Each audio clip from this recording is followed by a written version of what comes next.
नारद जी के कहने पर वेद व्यास जी महाराज ने इसी भागवत महापुराण की रचना की, जिसमें भक्त और भगवान के दोनों सुंदर प्रसंग हैं।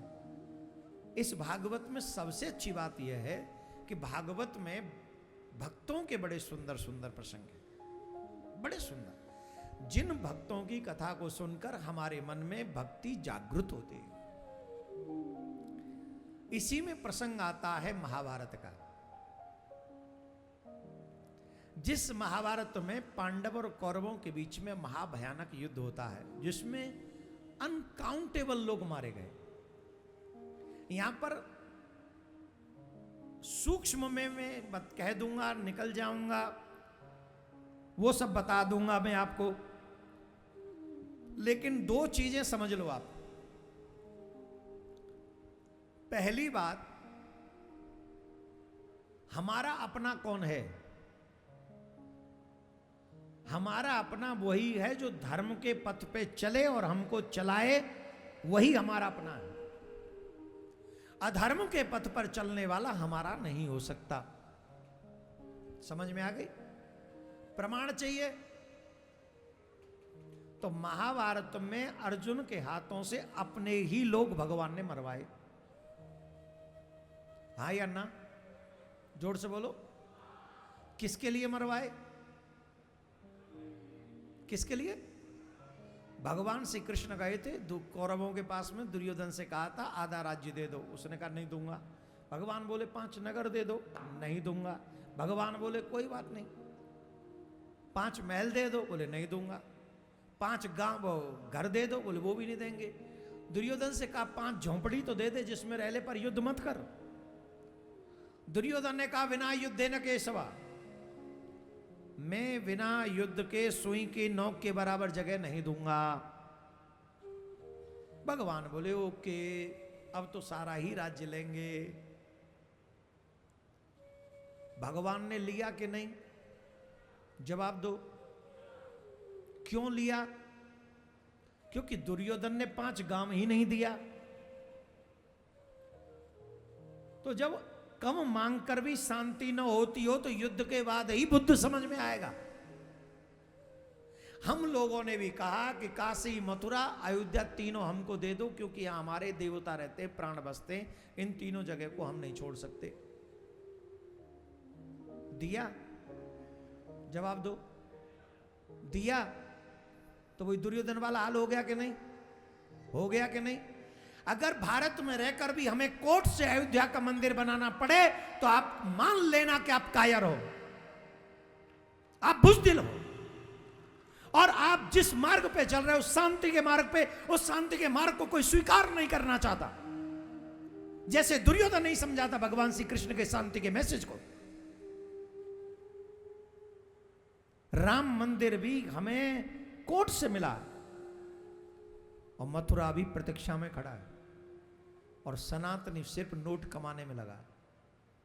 उन्हें न राम की परवाह है, न धर्म की परवाह है, न आने वाले परिवार के ऊपर विपत्ति की परवाह है। मैं गलत कह रहा हूं तो मुझे यहीं रोक देना, मैं रुक जाऊंगा। मैं कोई बहुत बड़ा ऐसा आदमी नहीं, मेरी बात नहीं कटेगी, ऐसा नहीं है। लेकिन अंदर झांके प्रत्येक हिंदू, हर सनातनी को अपने अंदर झांकना चाहिए, चिंतन करना चाहिए, आत्मचिंतन करना चाहिए, और अपने आप से पूछना चाहिए कि हमने धर्म के लिए क्या किया है।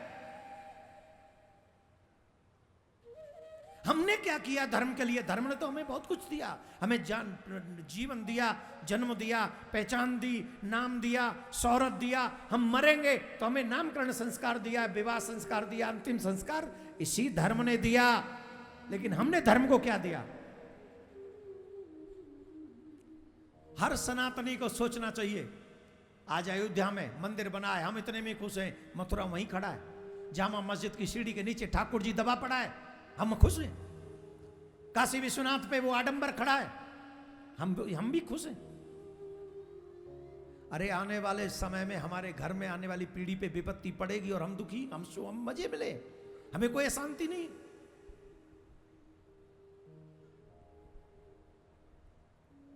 आत्मचिंतन की बात है। एक बात और याद रखना, पूरे महाभारत के युद्ध में सबसे बुरी मौत कौन मरा? जवाब दो। पितामह भीष्म। कौन?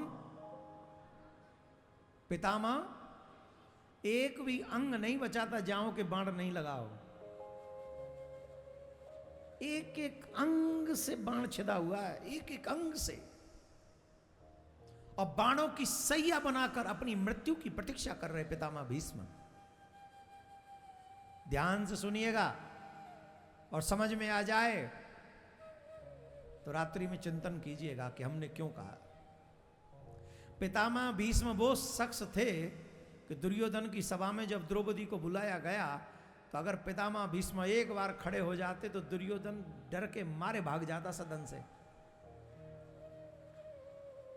इतने सक्षम थे। लेकिन इतने सक्षम होने के बावजूद भी पितामह भीष्म ने दुर्योधन को यह नहीं कहा कि तुम गलत कर रहे हो, मौन रहे, सर झुका के बैठे रहे। सामर्थ्यवान होने के बाद भी जो मौन रहे, अधर्म होता हुआ देखे और अधर्म को होने दे, उनको बुरी मृत्यु ही मिलती है, ये याद रखना। ये पितामह भीष्म की ही बात नहीं है। गौ की रक्षा करने के लिए संत महात्माओं ने 1962 में या 61 में बहुत बड़ा आंदोलन दिल्ली में धर्म सम्राट करपात्री जी महाराज के सानिध्य में किया था। वहां पर गोलियां चलाई गई थी। उस समय सरकार किसकी थी? हिंदुओं की थी, मुसलमानों की थोड़ी थी, क्रिश्चियनों की थोड़ी थी। जवाब दो, किसकी थी वो सरकार? हिंदुओं की थी ना। किस पे गोलियां चली थी? किस पे? संतों पे, गौओं पे। और जानते हो उसका दुष्परिणाम आज तक चला आ रहा है। जो सामर्थ्यवान होते हुए भी अधर्म का साथ देगा वो पितामह भीष्म की तरह उसकी बुरी मृत्यु होगी। और अभी तक तो यही उल्लेख है। चाहे महाभारत पढ़ लो, चाहे आजादी के बाद मेरे भारत का इतिहास पढ़ लो, आपको सामने आ जाएगा कि वही इतिहास है। आप सबसे भी मैं निवेदन करूंगा अपने धर्म की रक्षा के लिए हमें कभी भी मौन नहीं रहना चाहिए। हम किसी को मिटा दें ये हम कभी चाहते नहीं हैं, पर हमें कोई मिटा दे ये हम होने नहीं देंगे, ऐसा संकल्प होना चाहिए। हमें हमारा धर्म भी रक्षित करना है और हमें हमारा देश भी रक्षित करना है और हमें आने वाली पीढ़ी भी रक्षित करनी है। इसी संकल्प के साथ आगे बढ़ना चाहिए। सत्यमेव जयते, पांडवों की विजय हुई, धर्मराज को राज्य सौंपा गया। धर्मराज को राज्य सौंपा गया। कुछ समय बाद भगवान श्री कृष्ण पृथ्वी छोड़कर गए। अब है तो बहुत सुंदर कथा। जब भगवान द्वारिका जा रहे थे तो कुंती बुआ के पास में गए और कुंती बुआ से कहा कि हमसे कोई वरदान मांग लो। तो कुंती कहती है कृष्ण देना चाहते हो तो विपदा संतु न सस्व तत्र तत्र जगत गुरु भवतो दर्शनम यस्यात् पुनर्भव दर्शनम। अगर तुम मुझे कुछ देना चाहते हो तो विपत्ति दे दो। जब तक जीवित रहूं विपत्तियों में ही रहूं।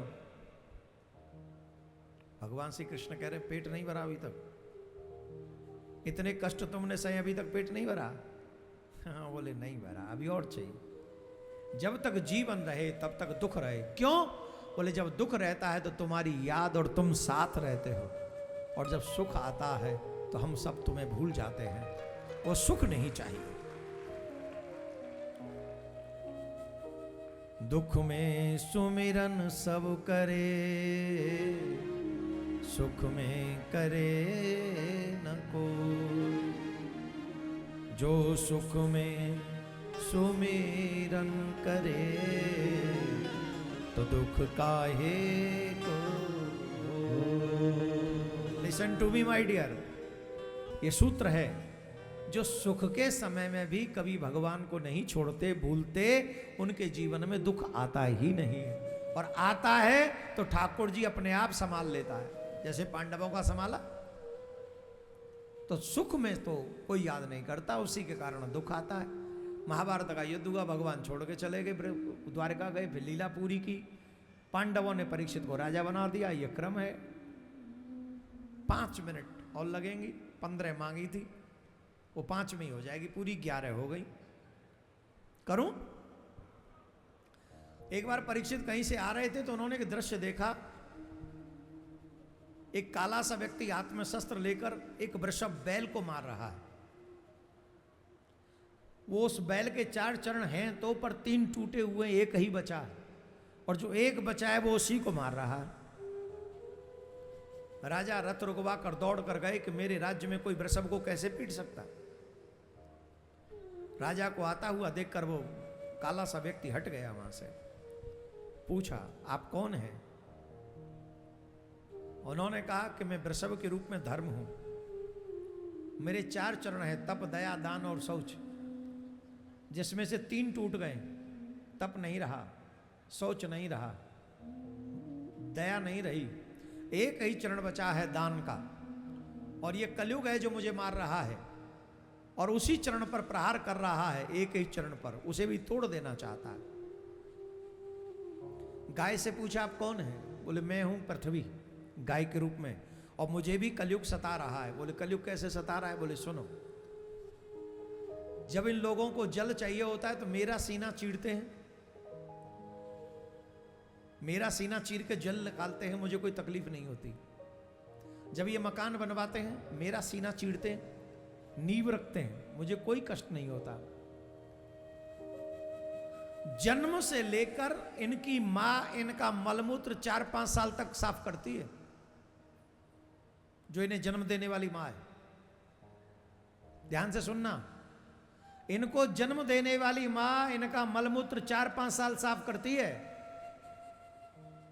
लेकिन जब से इनका जन्म होता है और जब तक ये धरती पे रहते तब तक इनका मलमूत्र मैं संभालती हूं। पर्वत का बोझ नहीं, नदियों की कोई तकलीफ नहीं, समुद्रों की कोई सीमा नहीं, मुझे उनका भी कोई कष्ट नहीं, मैं बड़े से बड़ा भार सह सकती हूं। लेकिन जब ये लोग अपने ही गर्भ में आए हुए शिशुओं को मार देते हैं, जिसे भ्रूण हत्या कहते हैं, वो पाप मुझसे बर्दाश्त नहीं होता, और कलयुग में ये बहुत बढ़ जाता है, और इसी दुख से मैं दुखी हूं।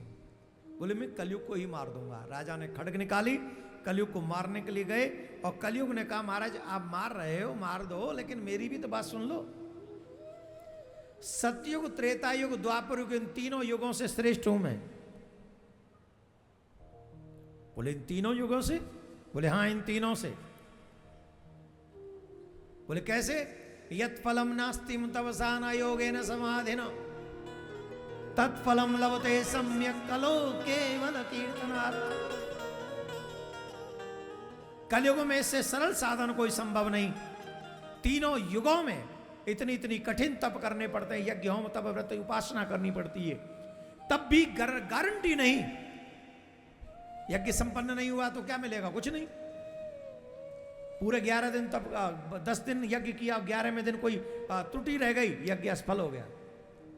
10,000 वर्ष तक तप किया और वो एक दिन कोई त्रुटि हो गई, तप असफल हो गया।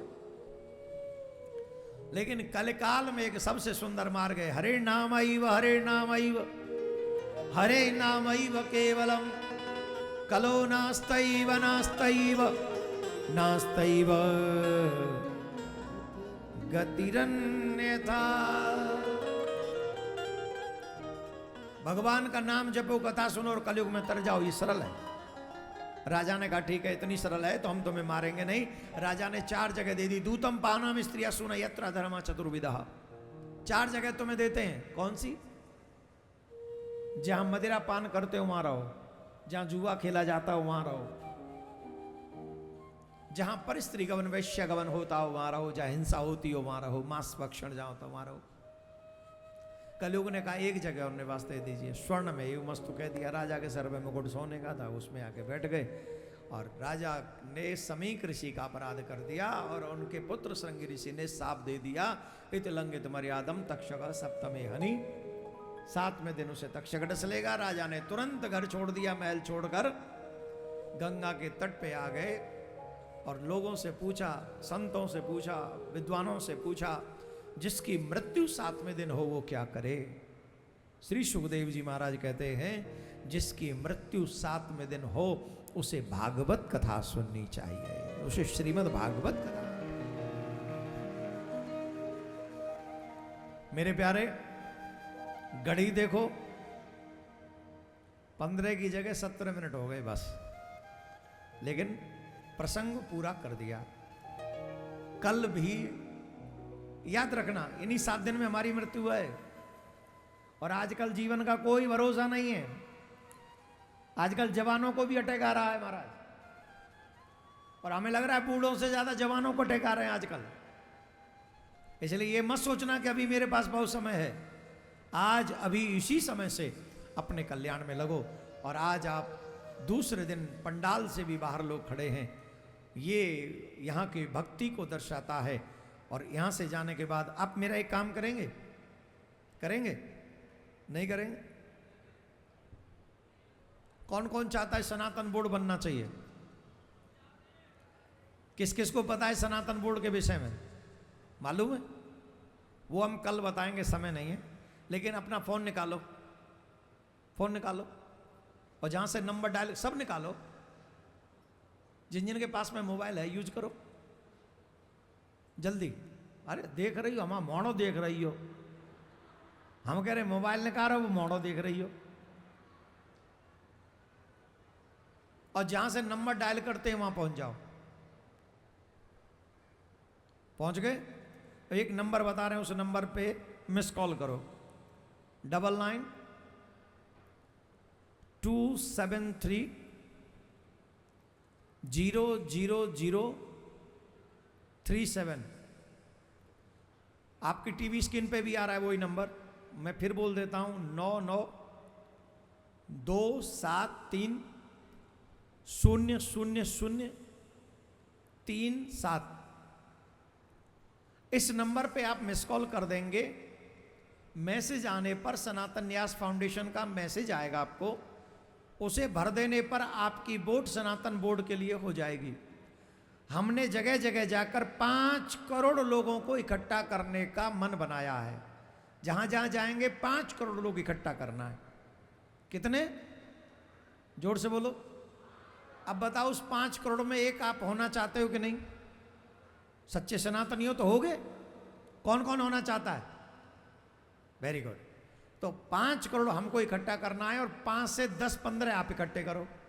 आपके घर में जितने भी लोग हैं उन सब का मिस कॉल इस पे कराओ, और जिन जिन से भी सच्चे सनातनियों से मिलो उनसे भी इस पे मिस कॉल कराओ, जिससे हमें लगे कि हाँ सनातनी एकजुट हो रहा है। हमें कृष्ण भूमि चाहिए, जामा मस्जिद के नीचे से ठाकुर जी वापस चाहिए, और हमें सनातन की सुरक्षा के लिए सनातन बोर्ड चाहिए चाहिए चाहिए।